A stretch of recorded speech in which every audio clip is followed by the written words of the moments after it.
সরকারি শহীদ সোহরাওয়ার্দী কলেজ প্রাণিবিদ্যা বিভাগ 19-20 ব্যাচ। আমরা আসলে বিশ্ববিদ্যালয়ের পক্ষে এখানে আমরা আসছি, কিন্তু যে স্কুলিং যে পদ্ধতিটা আছে এর বিপক্ষে।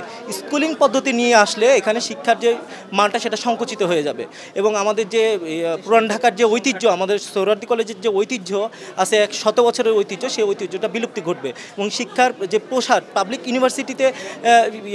ইউনিভার্সিটির যে ফ্যাসিলিটিগুলো আছে সেই ফ্যাসিলিটিগুলো দেওয়া সম্ভব নয় স্কুলিং পদ্ধতিতে। এবং সেখানে যে আবাসন সুবিধা থেকে শুরু করে বাস সুবিধা থেকে শুরু করে কোনো সুবিধা এই স্কুলিং পদ্ধতিতে উল্লেখ করে নাই। 4 গুণ শক্তিশালী এনজাইম ও অধিক ফেনা সমৃদ্ধ অরিক সিলভার ওয়াশ মাত্র 70 টাকায়।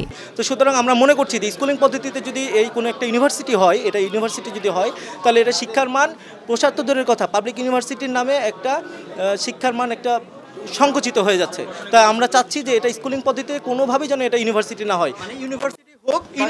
আমরা ইউনিভার্সিটির পক্ষে আসছি, এখানে আমরা যারা আসছি 7 কলেজ থেকে যারা আসছি সবাই আমরা ইউনিভার্সিটির পক্ষে, কিন্তু স্কুলিং পদ্ধতিতে না, পদ্ধতিটা যেন চেঞ্জ করা হয়। আচ্ছা, আরেকটু জিজ্ঞেস করি, সেটা হচ্ছে আপনারা যখন আপনাদের মতামত দিচ্ছিলেন, তো সেখানে আমরা অনেক হট্টগোল শুনলাম, সেটা কি নিয়ে?